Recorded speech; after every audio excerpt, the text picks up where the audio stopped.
I would like to begin by making the old-fashioned meter. Be good to us, and we'll be good to you. Be good to us, and we'll be good to you. Be good to us, and we'll be good to you.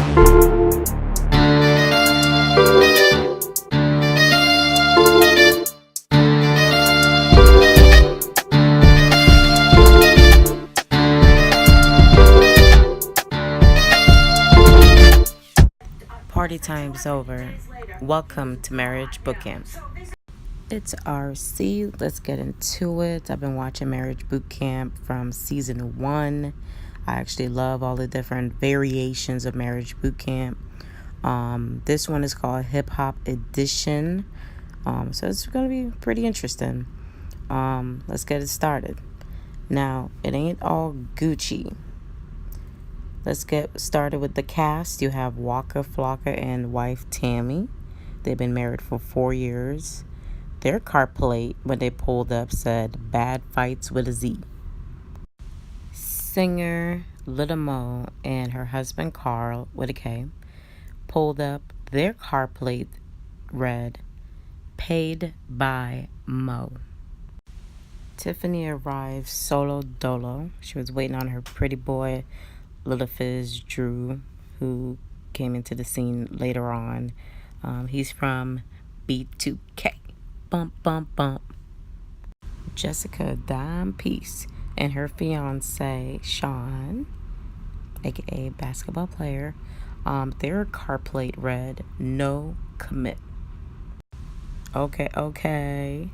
Now this young man said he had the biggest comeback of forever, no, of 2018, whatever. You can have that, we ain't gonna debate that in here.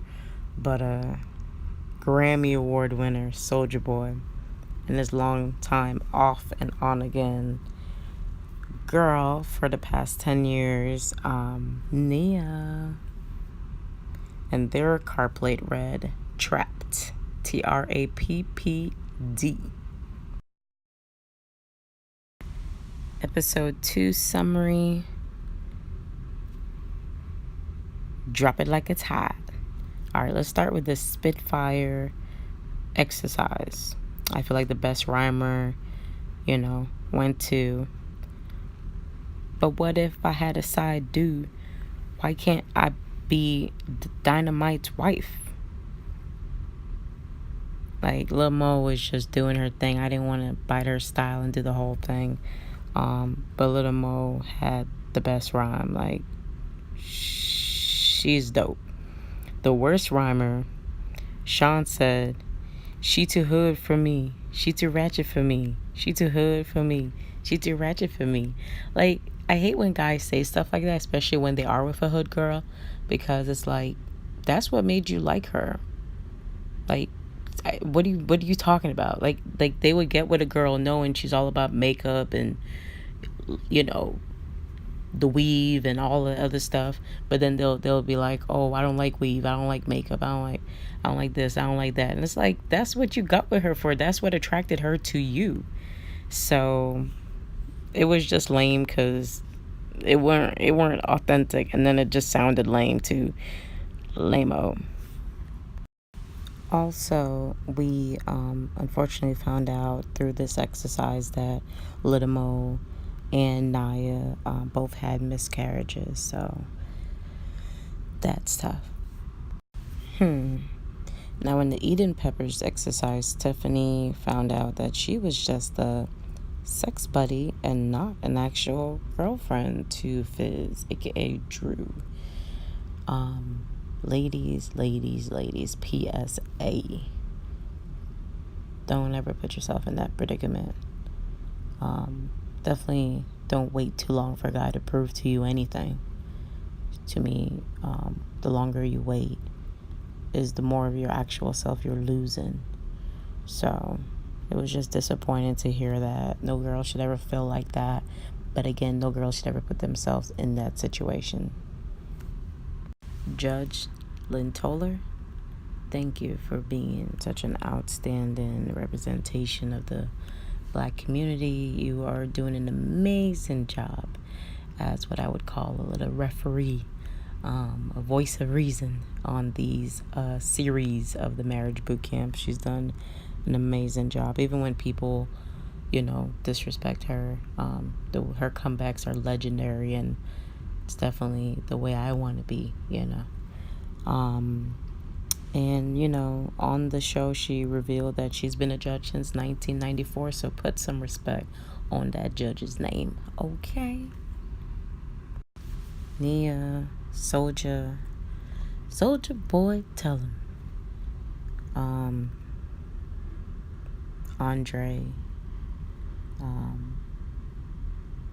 Dre, as you prefer to be nicknamed. I agree with Nia that when Soulja Boy is Dre, you can see the sense of like vulnerability and kindness and like a sweetheart, And then when he's Soulja Boy, he's just turn up. Turn down for what? Like, he's just so uncrunk that he don't see nobody. Like, he's being selfish. And like, he reminds me of like celebs who make it look like if you're not going to be in a relationship with them, it's like their way or the highway, and also you're in their world. And no man should ever make you feel like you're in their world. The man should definitely make you feel like it's both of you, at all times. So come on, Soulja. Like, both Nia and Soulja, like, all this yelling back and forth. That ain't it. And I don't see things working out for them. I don't see it. That ain't it. The suicidal comment from Nia. Now, that bothered me on a personal level, because I felt like there are times where I've told, dark thoughts that I have, or something I'm confessing to with a lover, and that person uses it against me in an argument. And it's like the worst thing to do, because if someone is trusting in you and believing in you, and eventually wants to marry you, it's heartbreaking when you use something like Soulja Boy telling you he wanted to kill himself. We didn't know that. It wasn't no Bow Wow thing where Bow Wow put that on the internet that he was going to kill himself. Like, you know what I'm saying? And I'm glad everybody, Lil Mama and everybody who checked on Bow. But Soulja Boy, like, we didn't know that. Like, that was a private thing. Like, if you didn't bring that to the forefront, and that could be the sole reason why he didn't want to be with you. I don't know who broke up with who in the end, because we know in real life they're not together. He's with a whole other woman. And every time I go to her page, there's like no pictures, nothing. She did have a Instagram story with her riding in the car, chilling, listening to music, being her cheerful self. But I feel like she's kind of hiding, but she has to know, like, you can still put up your pictures and videos, and all you have to do is do like I did, limit who comments on your page. If you feel like you don't want anybody just commenting on your page and saying stuff probably about Soulja Boy, and you don't want to hear all that nonsense. And I feel you, girl. So, but you can't expect a man to want to make things work with you if you sitting here telling the whole world, millions of people are watching this freaking show, and you're telling the whole world his deepest, darkest secret. Are you out of your mind? Like, I cried when I first saw that episode. Now it's weeks ago, but I'm still like upset about it. Like, when you so sad, like, you can't even be sad no more. You just upset. Like, I'm almost numb to the level of foolery and disgustingness that humans do. Like, it's disgusting. You don't get low. I don't care if he called you the B word. You do not yell out secrets. That's horrible. Because if you probably had secrets, he probably never told nobody, you know what I'm saying? And he got a big old mouth on him, you know what I'm saying? So, come on, girl. Both of them are just very immature, and that's all I'll say about that. Tiffany.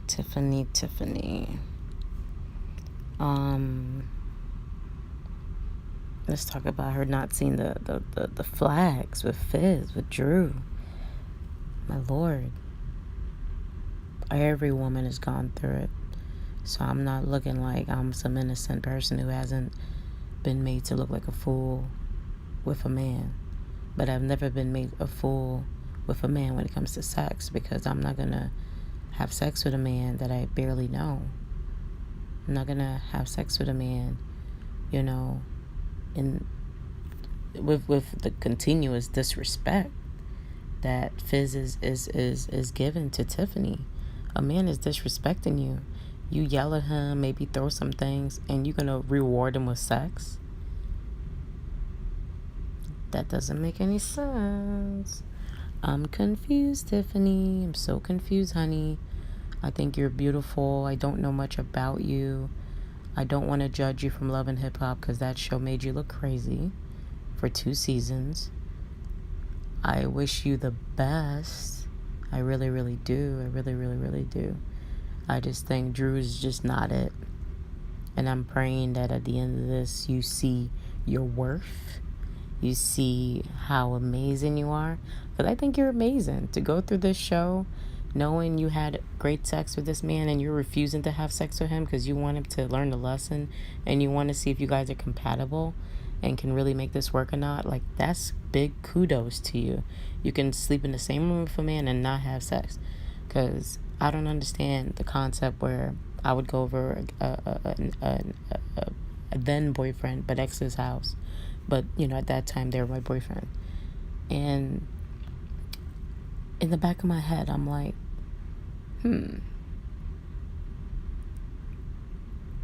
we're not the type of relationship where every time we see each other, we're going to have sex. Like, you can talk to someone, you can laugh with them, you can go on dates, you can, watch movies, you can really chill with someone and not let it be about sex. Like, that's a connection that you have with someone, that it doesn't always have to be that, because that is not what your relationship is all about. Your relationship is about the connection you have with that person. So what she didn't see then, because maybe she was in love with him or she liked him a lot, is that every time y'all saw each other, y'all had sex, and that's not normal. It's really not. Maybe if you're married, maybe if that guy gives you that biggest level of commitment, then okay, it's on. But you didn't get that biggest level of commitment, it ain't gonna be no every time I see you. Sorry. And that's what I need Tiff to be saying. Sorry, but not sorry. All right, Tiff.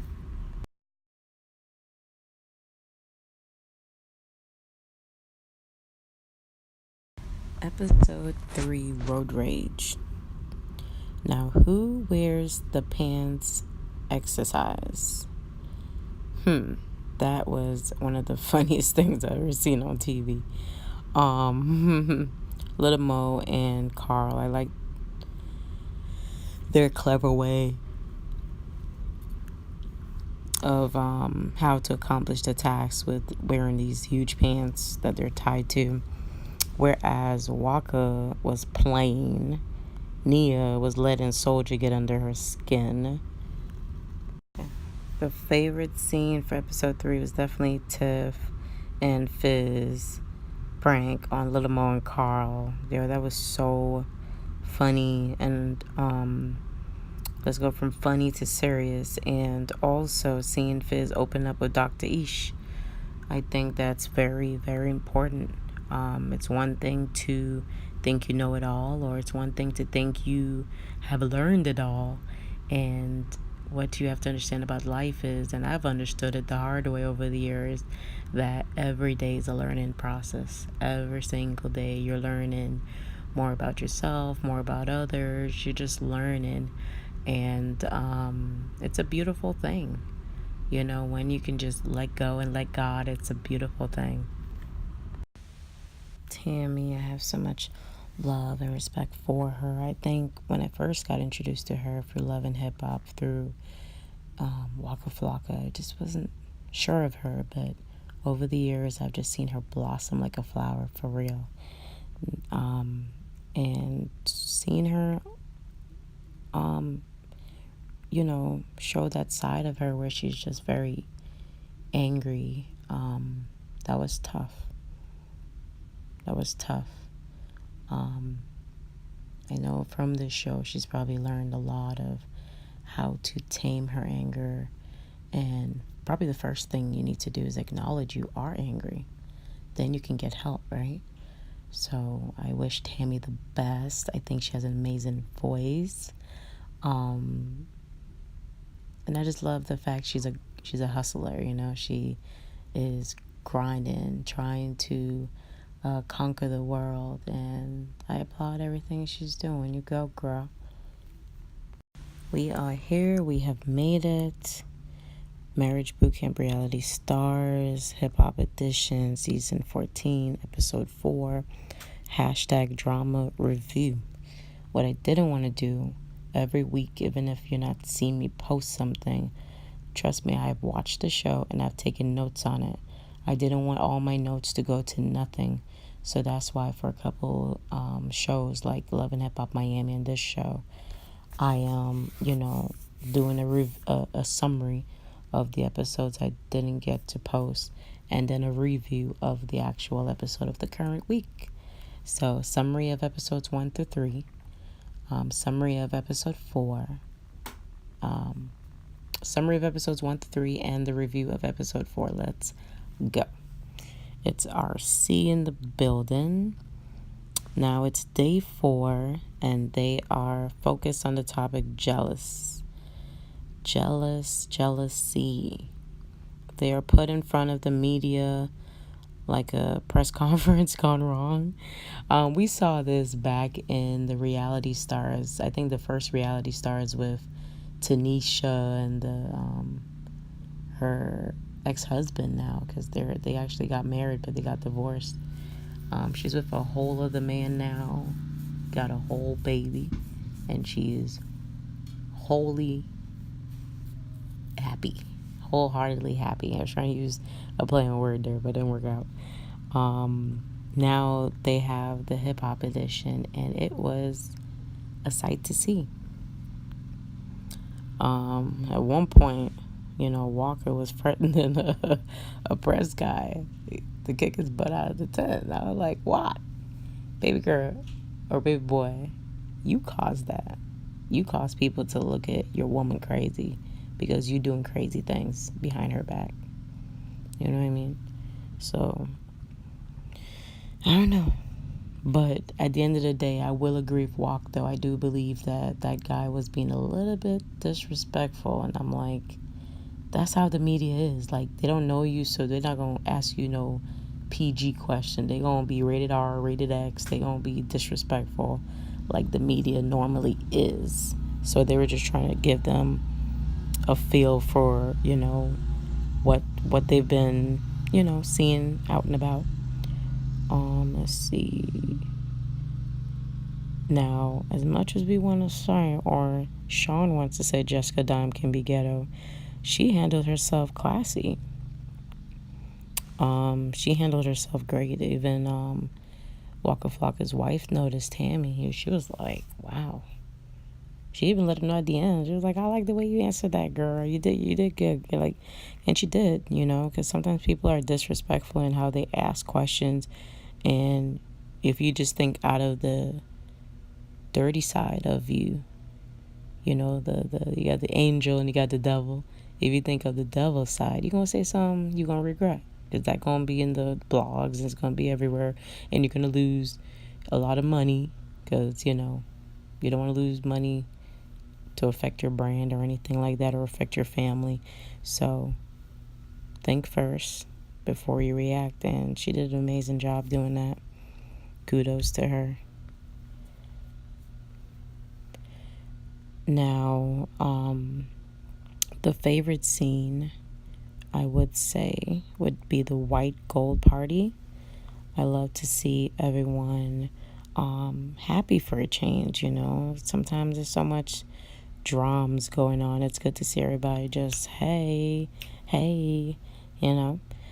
The way Walker was being so romantic, I was like, wow, I just never knew that side. And that's sometimes, what we, as the outsiders of these people that are celebrities, don't get to see. And you wonder, why is this girl with him? He dogged her out.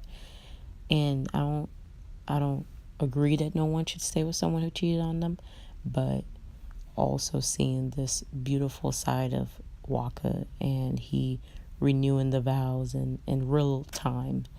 It was just beautiful. So congrats to Tammy and Walker. Now my questions for you for this episode is, would you put up with a partner like Fizz? And question number 2, was Nia